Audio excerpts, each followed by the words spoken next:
You may have played poker, but playing poker in Texas is a different animal. This is the Texas Poker Podcast with Tyler and Clint.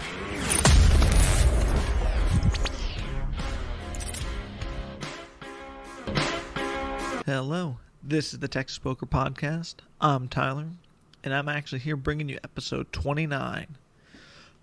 Today we're going to do something a little different. Clint's actually not here today. He had to take care of some off-the-felt personal things, so I'm going to just do kind of a shorter podcast today and just kind of try to carry on 1 week without him, so we'll see how it goes. Had some pretty interesting hands, though. This week, been on a pretty big upswing. Let's see, what would be the first big hand that we should talk about? I had a pretty big hand. I had 3-4 of spades, and I opened up to $20, and I had 5 callers, so we have 120 in the middle, and the flop is a great flop for me. It's 2 of spades, 4 of hearts, 6 of spades. So I have a pair and a flush draw and a gut shot to the straight flush draw. So, let's see. So then I end up betting $50 and I get 2 callers. And the turn is the 9 of hearts. I bet $100 and then I get jammed on for $350 for a total of $250 more. So I think, and I end up putting in the call here for the 250 more, and I brick the river, and he turns over Jack 5 of spades, so he too was on a better flush draw, but my pair was actually good the whole time, so that was a pretty surprising hand. I thought that was one where I was going to have to make the flush draw, but was pretty happy to see that I was actually good with the pair of fours.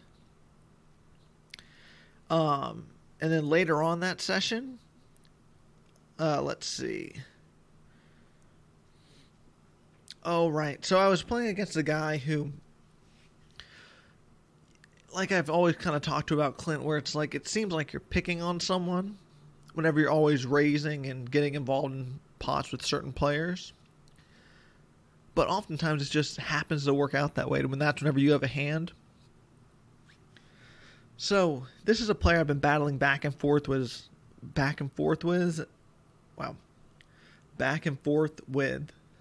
for a while now. And we had like 2 or 3 hands where I kind of gotten the better of him, where he ended up making the fold. And I had actually was kind of at the top of my range in both of those hands. So this is the third hand. So I 3-bet him with ace queen offsuit. And I made it $100. And he was the pre-flop raiser with some callers behind. He jams for $275. So 175 more. And I was thinking maybe this was just him pushing back after me kind of maybe what looked like I was picking on him. So I end up putting in the call, and I turn a flush draw with the nut flush draw, but I end up turning the ace, and he says you're good, and he had pocket queens. So it's kind of weird how you can kind of think that someone is picking on you or kind of making a stand, or kind of you're picking on them, or they're finally making a stand, but sometimes they just kind of have good hands, which is kind of, it's like when that drunk player at the table is playing all sorts of crazy stuff, but it's not impossible for them to have a good hand whenever they put in the 3-bet. Sometimes they don't have it, but it is possible. So this was a different session during the week, or a different hand during the week. I was in the big blind straddle with 5-4 offsuit. And I believe someone made it like $20. He made it 25. And 1 caller. So I ended up completing in the big blind straddle. And I get a dream flop. Ace, 4-5. So I flop bottom 2. And then the pre-flop raiser bets 75, and then one person calls. And I was pretty short stacked through this whole session. And, well, no, actually, I had just lost a pretty big hand. I wasn't short stacked. I had just lost a pretty big hand, so I ended up jamming for 350 more. I get a call, and then the other guy, the guy who had called behind, folds. Let's see. So then the turn is a 5, so I have 5s full of 4s. But the river is the worst card in the deck, though. It's an ace, which then brings the board to ace, ace, 5, 5, 4. So obviously any ace beats me. He turns over a very strange hand. He turns over pocket kings. So the guy who ended up squeezing out of the hand, though, obviously had an ace, and he was pretty upset. So that was kind of an interesting hand, I thought. But all right, I had a pretty interesting hand here. I had, because it was a pretty big week for me, so this was kind of a key hand. I had ace queen, and I opened to about 25, and I got re-raised to 85. And then someone else flat called behind the 85. So I completed, and then the flop came king 10-3 rainbow. And I check, and the guy who 3-bet me leads out for 225. The other guy folds. I actually think this guy could be bluffing here a lot of the time, just 3-betting me light, because I've been opening up a lot of hands. So I call the turn.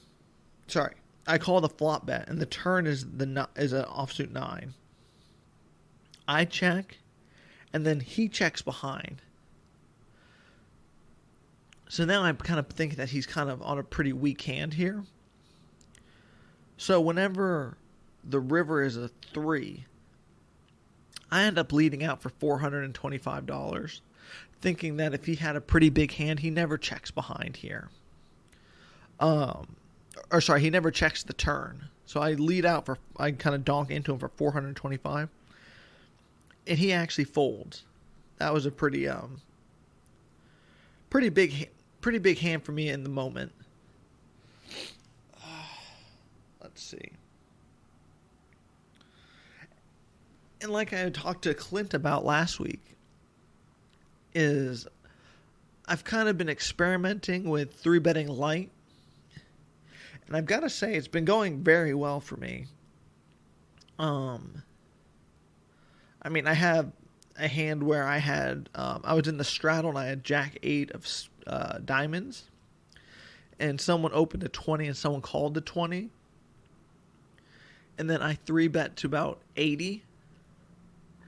And both players ended up folding. It's a free $40. I never showed my hand, though.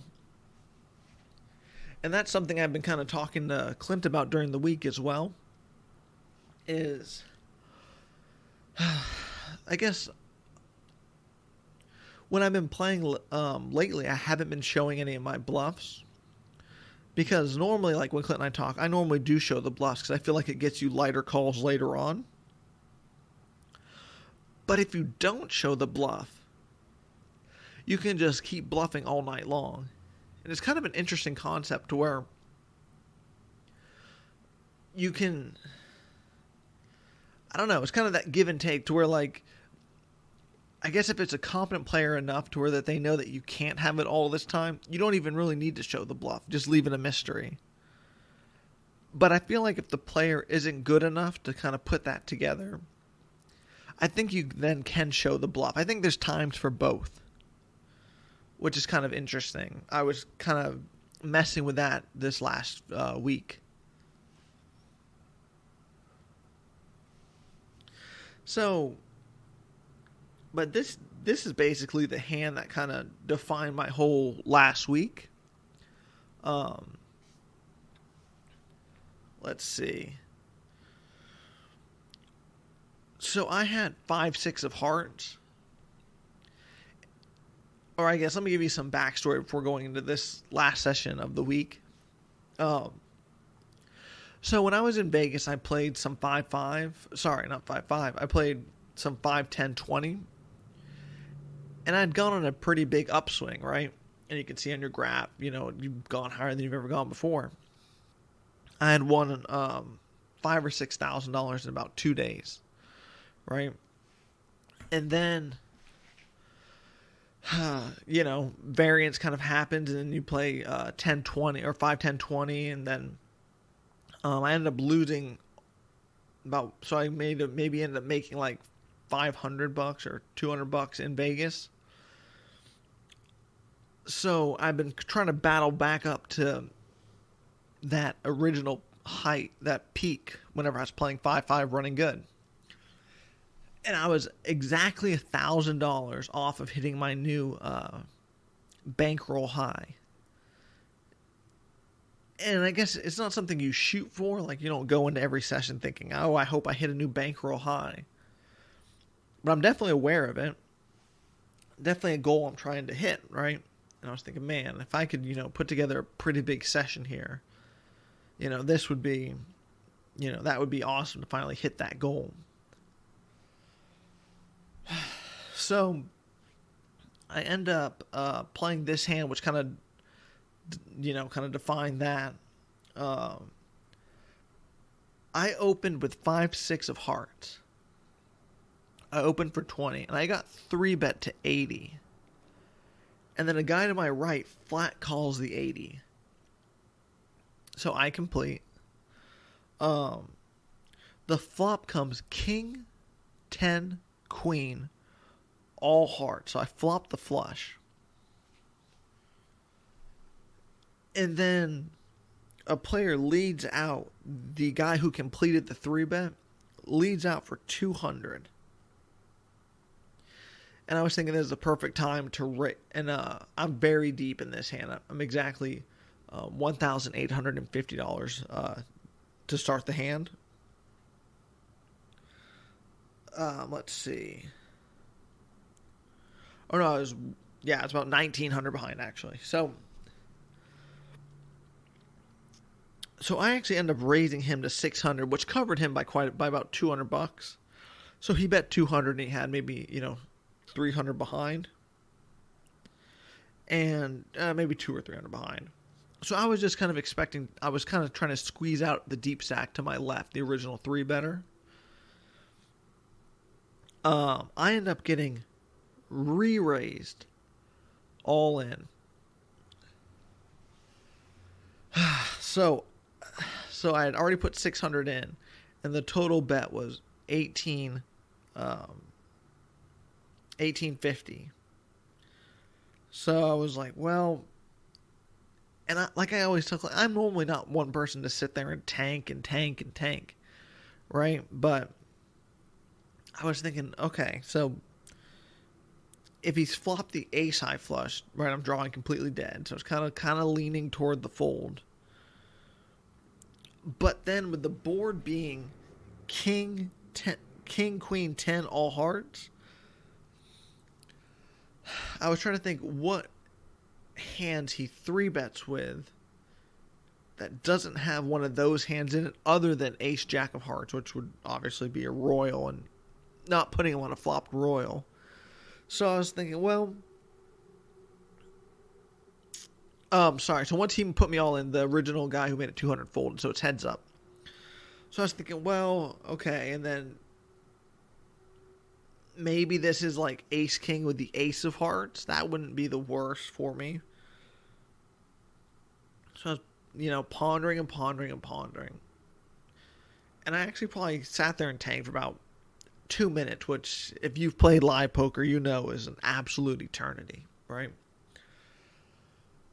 So then I'm sitting thinking, I was like, well, I guess if I just get flush over flush, it is what it is. I'm going to just lose. So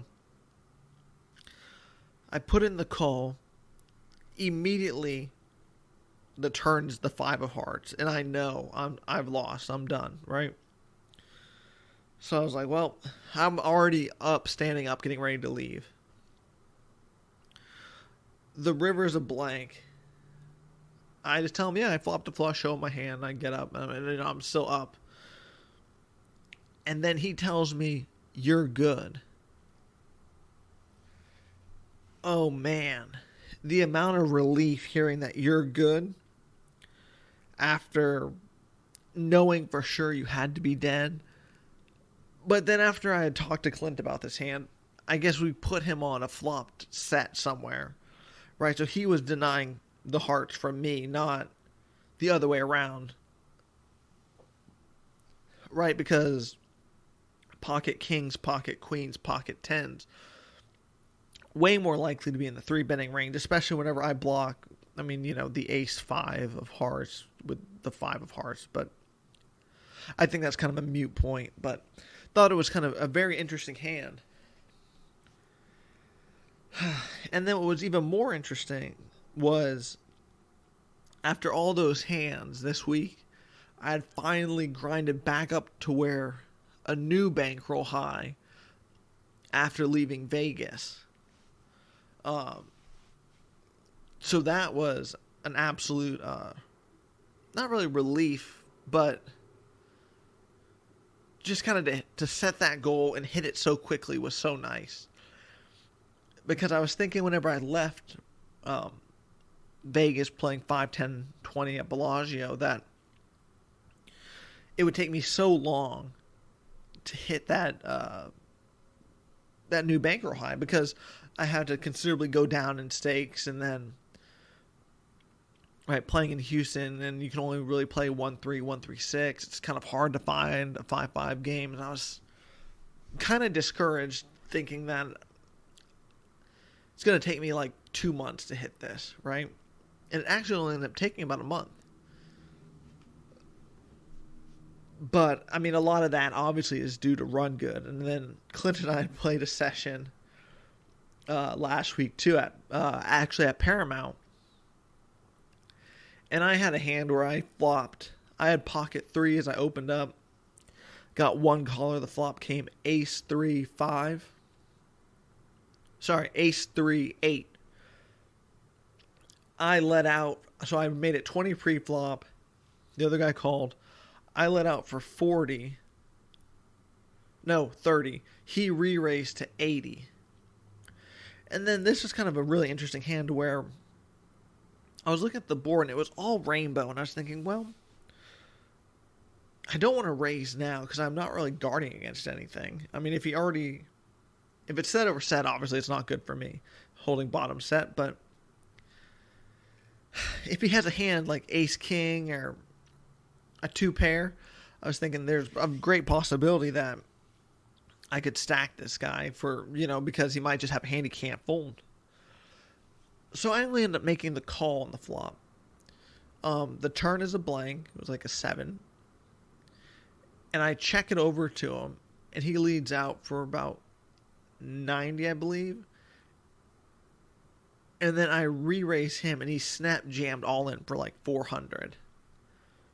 And then I call, and then he had ace 8 for flop top 2, and I had bottom set, and it held. That was a gigantic hand for me this week as well. I've been playing a lot of poker this week, actually. Clint was kind of put in a tough spot. To tell you how Clint is running, he had, I believe it was king, queen versus queen, jack. And I don't remember how he did it. He flopped 2 pair with the king and the queen. The guy turned the jack. And then they ran the river out twice. And the guy actually ended up hitting one of his jacks on the first board. So Clint only got to chop. Man.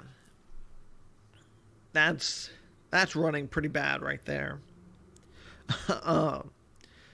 And I played some PLO hands where it's still so tough for me to kind of not justify PLO, but in PLO, whenever you in Hold'em, if you flop the nuts, oftentimes you're gonna win. But man, in PLO, it seems like you flop the nuts just to lose by the river is what it ends up kind of being.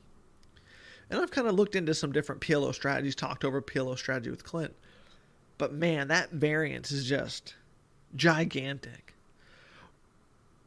Which kind of makes me think, like, even if the PLO games are better and looser, but the variance is so high, are you better off just playing Hold'em and just grinding out slowly profit versus trying to be in these gigantic loose PLO games? Even though if you're in the loosest PLO game, you're still going to lose a lot of times because it seems so difficult to put the money in almost completely dead in PLO. You always seem to have a bunch of outs, or not a bunch of outs, but some outs.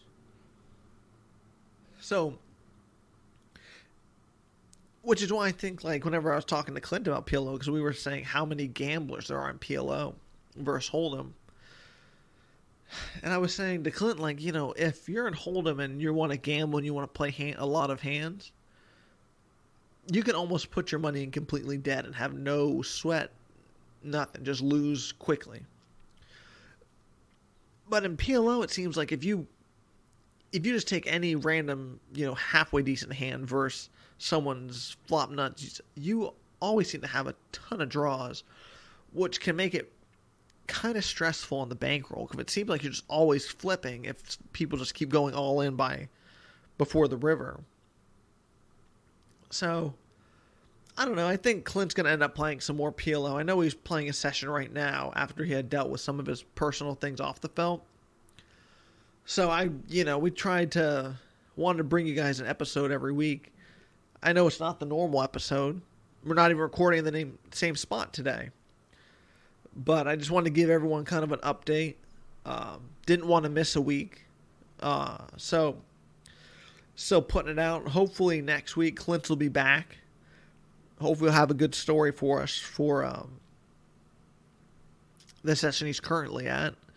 And yeah, that was episode 29, I believe, of the Texas Poker Podcast. It was kind of a short one, only a one-man show, so it's kind of, you know, it's like half the length because only half the people and didn't have a full 40 minutes of content for you, but still, hope it was enough to get you through this week. We'll check in with you guys next. That was the Texas Poker Podcast. Go ahead and rack up, add time, and we'll see you next week.